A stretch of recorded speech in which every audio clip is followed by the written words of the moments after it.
Disney Plus is diving headfirst into the vertical video craze to turn your streaming binge into a daily habit. Hey GadInsiders, welcome to your Tech Hub. At CES 2026 in Las Vegas, Disney revealed plans to roll out vertical videos across its platform later this year after the success of Verts in the revamped ESPN app. The new format won't be like TikTok at all. Disney wants bite-sized, snackable content that keeps viewers coming back daily, whether it's short from originals, repurposed social clips, or refashioned scenes from feature films and series. Disney EVP of Product Management Erin Teague stressed that vertical videos will be native to user behavior, not random add-ons. She said, "Vertical videos are really great as daily habits.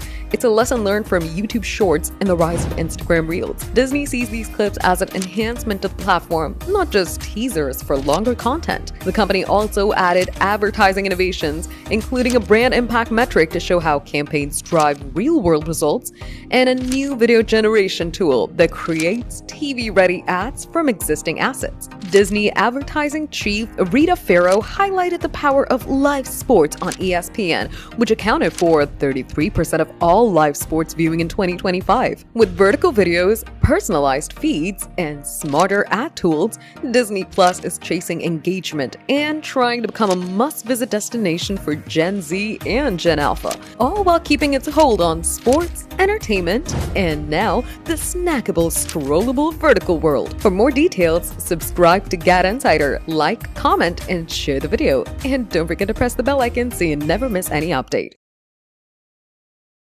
Password sharing on Disney Plus to vanish by fall this year. The prominent giant in the realm of streaming is about to initiate a full-fledged crackdown on password sharing in fall this year. This was announced by the Disney CEO Bob Iger, while providing the exact timeline on when the company plans to deprive the users of the service's password sharing facility. Bob Iger was reported as saying in an interview, "In June, we'll be launching our first real foray into password sharing in select countries before inflicting a global rollout in September." Although he didn't reflect on whether the US is in the list of countries going to be the first target of the clampdown, the company has set forth the foundations to restrict password sharing by testing account restrictions in Canada and launching Hulu on Disney Plus, offering entire content catalog of Hulu for the bundled subscribers of Disney Plus in the US. Unavailability of the password sharing feature is expected to fray users' nerves, especially after Netflix has also announced its plans to bring password sharing to an end. Coming at par with the trend, Max, also known as HBO Max, is also set to do away with this facility later this year. As far as Disney's case is concerned, Iger said the company has taken the decision to become profitable by this year's fiscal fourth quarter. He added that even after having around 150 million subscribers since its inception, the company has lost more money than estimated. He remarked, "I came back as CEO and the losses were about $4 billion a year. It was clear that that was not sustainable and unacceptable. To make the company a growth business and go in revenue surplus, he said he's up to exploring unique ways to bolster engagement and user stickiness in a bid to retain subscribers."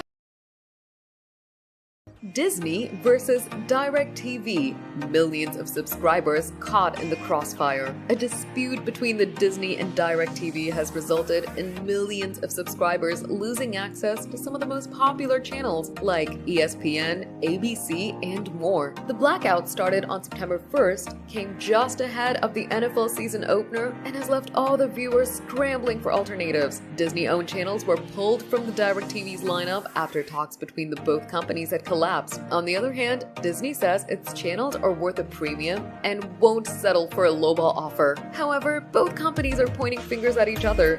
DirecTV's been accusing Disney of hurting consumers away from TV network onto streaming services such as Hulu and Disney Plus.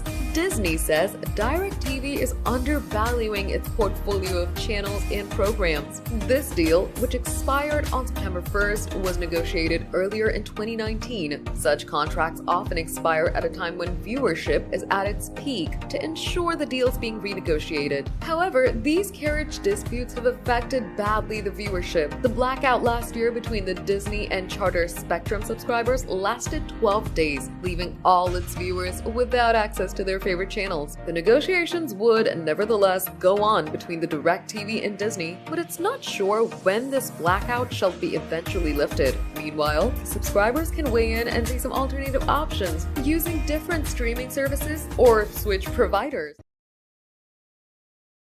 YouTube TV is on the brink of a massive blackout as Google's service has been caught up in a high-stakes showdown with Disney. Hey GadInsiders, welcome back to your hub of the latest tech news. Disney and YouTube must strike a deal by 11:59 p.m. ET on October 30th, or all Disney-owned content could disappear from YouTube TV. That means ESPN, ABC, and programming like NFL, NBA, NHL, and college football could vanish overnight. Disney isn't holding back.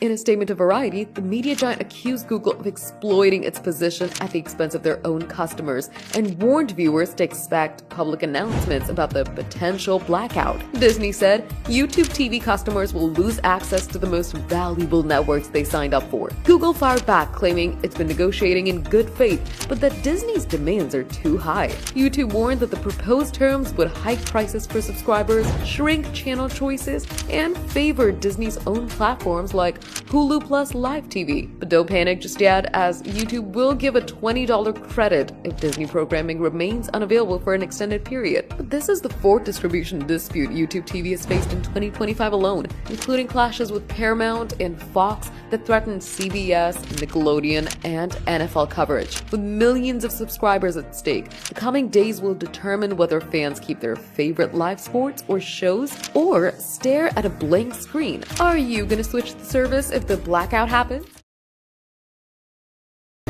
Disney just opened the gates to an AI-powered fan fantasy playground, and Hollywood is already freaking out. Hello and welcome to GadInsider, your hub for the latest tech news. The entertainment world is shocked as Disney has signed a massive 3-year deal with OpenAI to bring more than 200 iconic characters from Marvel to Pixar to Star Wars into Sora and ChatGPT. From 2026, fans will be able to generate images and videos with legendary heroes, villains, princesses, and whatnot with official costumes, props, vehicles, and environments. It's the first time Disney has allowed its vault of IP to be used this way, and it will even stream selected Sora-generated fan creations on Disney+. But there are some fences. Users won't get access to actor likenesses or voices, meaning no Scarlett Johansson Black Widow or Harrison Ford Han Solo. Instead, the tools will use animated and illustrated versions, a move meant to keep the real stars' identities off limits while opening an ocean of creative freedom. OpenAI CEO Sam Altman called Disney the global gold standard for storytelling, calling the deal a breakthrough in responsible, creativity-driven AI. Disney isn't just gibbying characters, it's also becoming a full OpenAI customer. But Hollywood isn't cheering. The Writers Guild of America blasted the deal, accusing Disney of sanctioning theft and calling to investigate how user-generated videos might rely on writers' work. Meanwhile, both companies promised to honor performer protections and that the union will monitor everything closely. It's bold, it's explosive, and it might change how fans and studios create forever. So, which Disney character will you like to see on Sora?